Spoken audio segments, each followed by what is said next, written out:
এটা শোনো, এই টেবিলটা পরিষ্কার করো আর এই খাবারগুলো ডাস্টবিনে ফেলাই দাও, ঠিক আছে?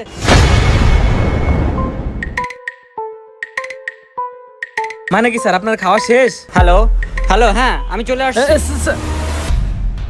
এরা কি মানুষ রে বাবা, এত দামি খাবার নিজেও খালো না, আবার অন্য মানুষের খাওয়ার উপযুক্ত রাখলো না। আমি বুঝি না, টাকা থাকলেই কি শুধু অপচয় করতে হবে? ধুর। এইবার ঠিক আছে। আল্লাহ জানে তারে কি কয়। যায় তো দেহি। বিসমিল্লাহ আল্লাহ।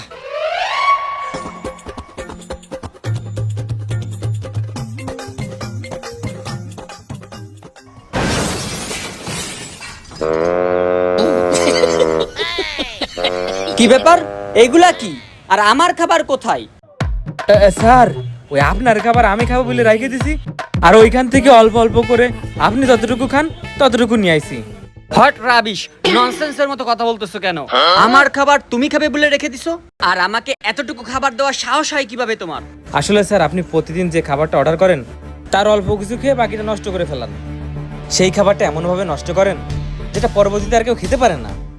স্যার, আপনি যে খাবারটা অর্ডার দিয়েছেন সেটা খুবই দামি খাবার, চাইলে আমাদের মতন মানুষ এই খাবার সবসময় কিনে খেতে পারে না। তাছাড়া স্যার, আপনি তো খুবই অল্প খাবার খান, এই জন্য আমি একটু বুদ্ধি করে আপনি যতটুকু খান ততটুকু দিয়েছি, বাকি খাবারটা সরিয়ে রাখছি যাতে খাবারটা অপচয় না হয় এবং পরবর্তীতে আমরা খেতে পারি।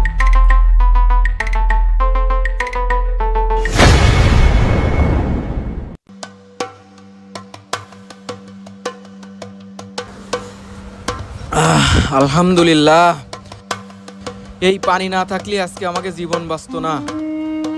এই পানি মহান আল্লাহ পাকের কত বড় একটা নিয়ামত, কিন্তু মানুষ সেই পানি কারণে অকারণে অপচয় করেই যাচ্ছে। এই ফকিন্নির বাচ্চা, আমার খাবার আমি খাবো না নষ্ট করবো সেটা আমার ব্যক্তিগত ব্যাপার, তোর কি? আর এইখান থেকে তুই খাবার সরা রাখছিস, এই অধিকার তোকে কে দিছে? এই দানা হচ্ছে আল্লাহ পাকের নিয়ামত, আমার রিজিকে যত সময় রেখেছে তত সময় খেতে পারবো। এই জন্য এর একটি দানাও অপচয় করা যাবে না, সবগুলো ভালো করে খেতে হবে।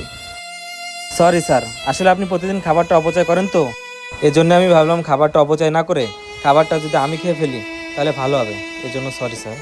এই ফকিন্নির বাচ্চা, কিসের সরি? শোন, আমার খাবার আমি খাবো না ডাস্টবিনে ফেলাবো না কুকুরে দেখাবো, আমার ব্যাপার। এখনই খাবার নিয়ে আয়, যা। অনেকক্ষণ ধরে দেখতেছি ওই লোকটা ওই ছেলেটার সাথে অনেক খারাপ ব্যবহার করতেছে, না বিষয়টা দেখতে হয় তো। কি ব্যাপার, এখনো দাঁড়ায় আছিস কেন? যা, খাবারগুলো আনতে বললাম না? এই যে ভাই, আপনার সাথে 1 মিনিট কথা বলা যাবে? কি কথা বলেন? ভাই, আমি একটা জিনিস বেশ কিছুদিন ধরে খেয়াল করতেছি, আপনি যে খাবারটা অর্ডার করেন তার থেকে অল্প কিছু খান আর বাকিটা নষ্ট করে চলে যান।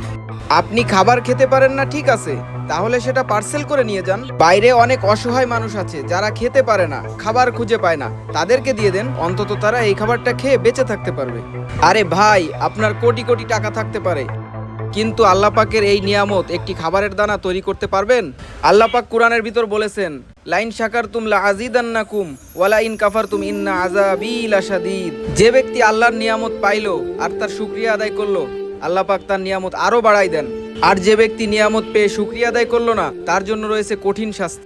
আপনি আপনার আশপাশে খোঁজ নিয়ে দেখুন, কত মানুষ অনাহারে ভুগছে, রোদ বৃষ্টি ঝড়ের ভিতর কত কষ্ট করছে এক মুঠো ভাতের জন্য, আর আপনি সেই খাবারকে তুচ্ছ মনে করে ফেলে দিয়ে নষ্ট করে দিচ্ছেন। থামুন, আপনার জ্ঞান শোনার জন্য আমি এখানে আসিনি। আজকে তোর জন্য মানুষের কাছ থেকে আমার জ্ঞান শোনা লাগতেছে। আর শোন, আজকে থেকে এই খাবারের বিল তুই দিবি। সরেন। মানুষকে উচিত কথা বললে শুধুই বলে জ্ঞান দিচ্ছি।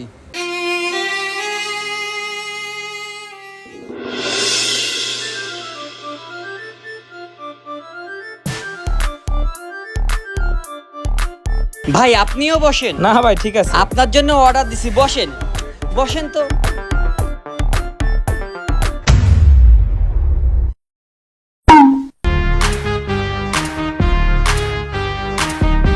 ভাই, আজকে আমাকে সাথে একটু খাবার খান। আরে কি চিন্তা করতেছেন, আসেন। ভাই, তুমি একটু সাইডে সরে বসো না, বসেন।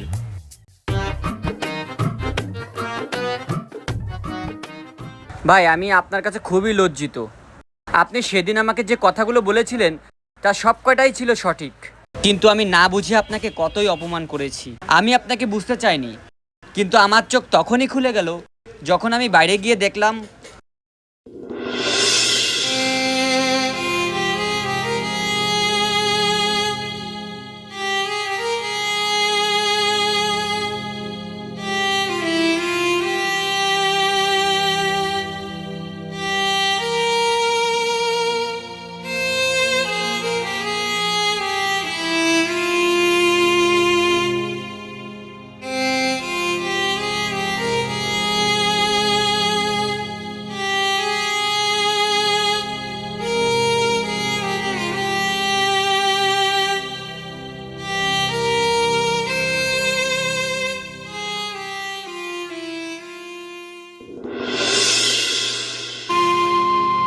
আলহামদুলিল্লাহ, আপনি যে আপনার ভুল বুঝতে পেরে সংশোধনের জন্য চেষ্টা করছেন, এটা জেনেই আমার খুব ভালো লাগছে।